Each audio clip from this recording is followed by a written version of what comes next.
Hi everybody, welcome back to my channel. I am the Fighting Felter and my name is Sam. Lovely to see you back again. So this video is going to be getting started with needle felting. As I say, I'm quite a recent beginner to needle felting myself. So I know when I very first started, the first place I looked was on YouTube. Just at what I needed to get started and at tutorials and things like that. But obviously I've been started myself now and I've picked up a few little hints and tips along the way. And I just thought I'd share with you what basic supplies you need to get started. So let's have a look.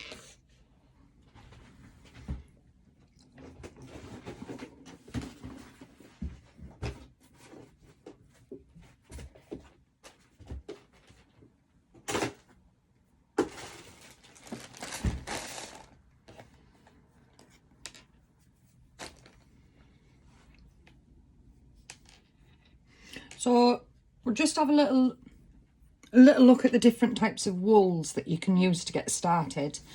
If you buy a needle felting kit, it's quite possible that it'll come with a merino wool.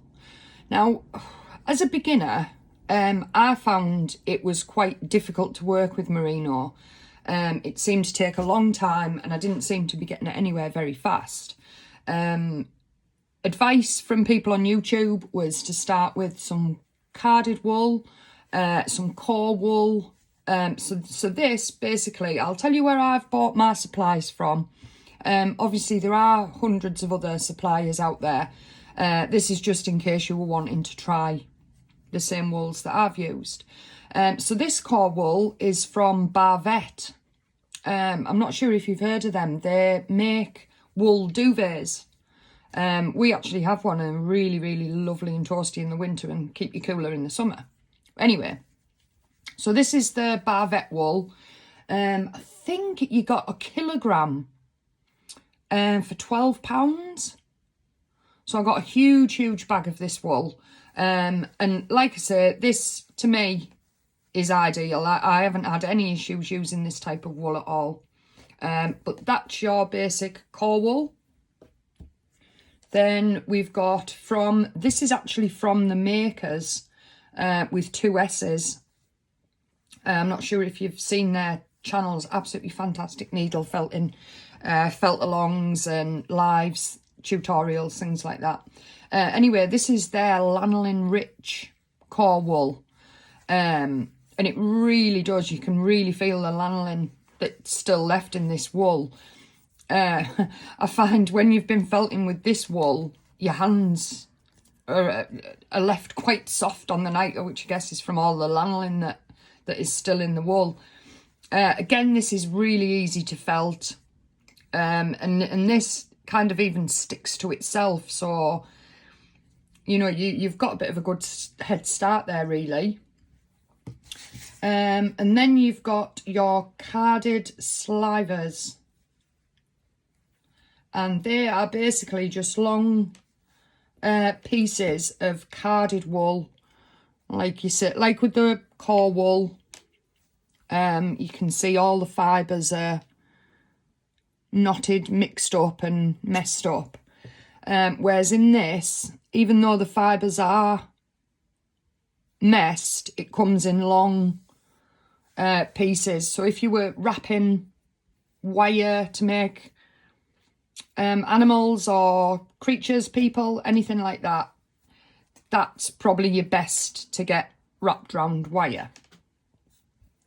The other thing that you can use is tops or roving, and this is where all the fibres are all brushed in the same direction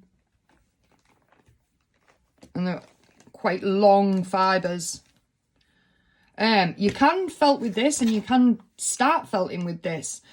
My personal preference is that I prefer the carded or the core wool to get started, and then I'll tend to use tops or roving as it's called in the US as to add colour and things to my actual structures once I've made them. One more thing just to add with the core wools. They do sometimes contain quite a lot of vegetable matter, which is just bits of grass and hay and straw and things that the sheep have picked up. Don't worry about these. They don't cause any issues to your actual projects. You can pick them out. They do, when you are felting, they do tend to come up to the surface a bit, so you can pick them out, but they won't cause you any problems. They're just, like I say, they're just little bits of grass and hay and things like that. So like you say, you can pick them out or do what I do and just ignore them. And the next thing to look at is a mat, which you really do need a mat to work on. One, it'll stop your surfaces getting jabbed with a needle while you're working, and secondly, it'll also stop you breaking your needles on hard surfaces. You can get lots and lots of different types of felting pads, which range from pennies up to the more expensive wool products and things like that. Just as a quick example, I've got just a basic piece of polystyrene, which, as you can see, I have used it. I did use it more so in the beginning when I didn't have my other mats, but just as a little stopgap, it's ideal. The other thing you can use are little kitchen sponges or car washing sponges. They won't last very long. The needles will rip into them pretty quick. But just to get you started, they're ideal.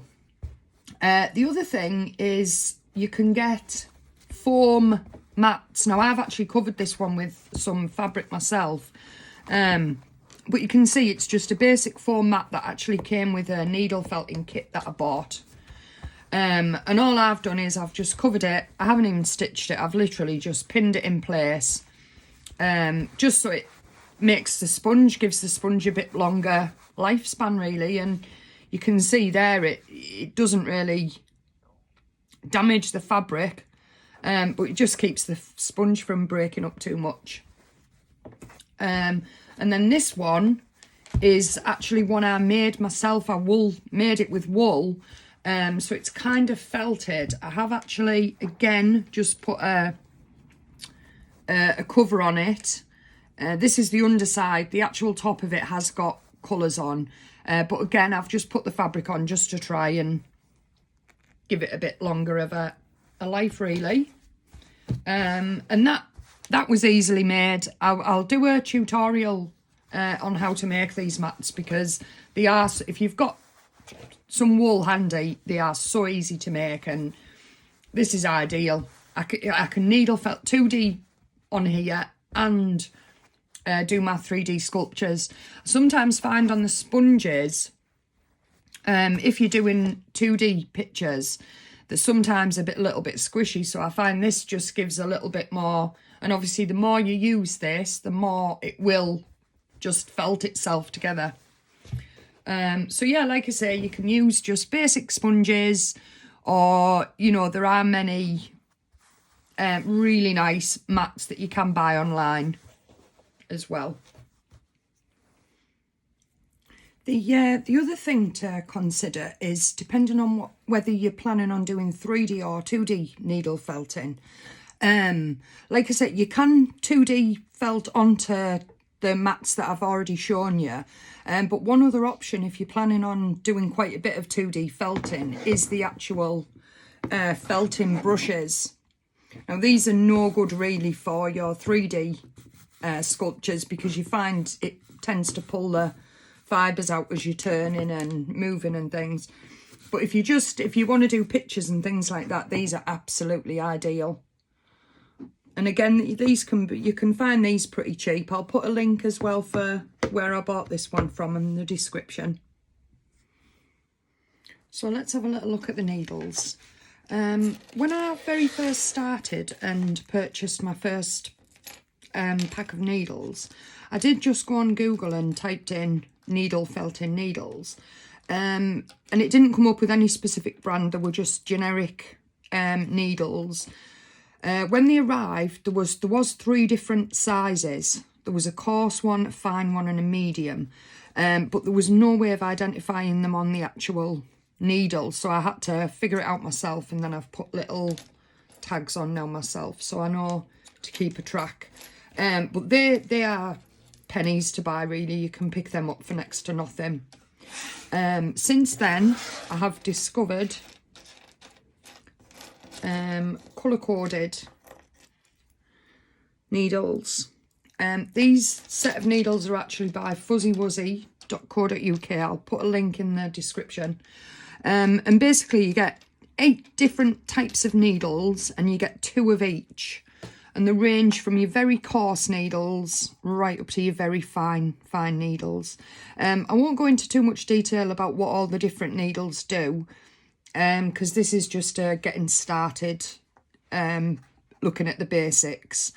If you were going to purchase maybe a couple of specific gauge needles,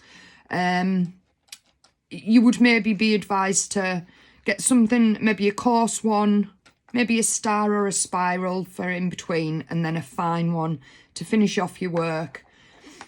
Like I said, your coarse needles are what you would maybe start your project with, and then as you get towards the end of the project, just to smooth it off and finish it off, you would switch to a fine needle. But these needles, like I say, you can buy them in. You can buy them individually. You can buy them in bigger packs. I just went for a multi-pack that give me the option to try all the different types of needles that were available. But like I said, if you're just looking to get started, your generic needles are absolutely fine, and you can pick them up for next to nothing. And the last other thing to mention with needles is if you are planning on doing some 2D felting with the brush that I showed you, the brush pad, it is advisable to buy one of these multi-tool needles. They make your 2D felting so quick and easy. There are lots of different brands available. This was just a cheap brand that I've found that I haven't had any issues with. It came with all the needles, and it just really works well with the brush. It doesn't work so well with the pad so much, but it works really, really well with the brush. So that's just another option to consider if you're planning on doing a lot of 2D felting. A couple of other little things that are definitely worth having, and that's just a basic little pair. These are just a little small pair of embroidery scissors, just to tidy up any little loose fibres or trim any fur if you're making an animal or something like that. And then you've got your finger protectors, which just pop on your finger and thumb.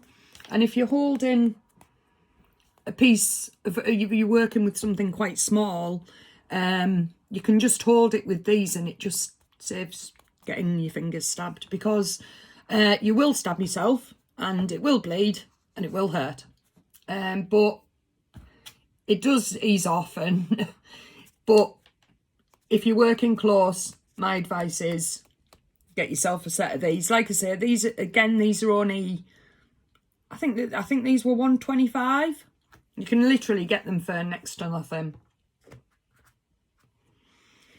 I will be doing some more tutorials in the coming weeks. I will be uploading on Wednesday a tutorial of how to make a small ball. I'll pop a list in the description of this video, just explaining what tools you'll need. But like I say, all you will need is a mat, a needle and some wool. Whether it's roving, merino, any type, and whatever mat you've got. And we'll do the tutorial for a ball. I'm also going to do a tutorial for the felting mat at some point in the next couple of weeks. So I'm hoping If you're liking what you're seeing and you'd like to see more of my videos, then please hit the subscribe button. And if you do like this video, maybe hit a like as well.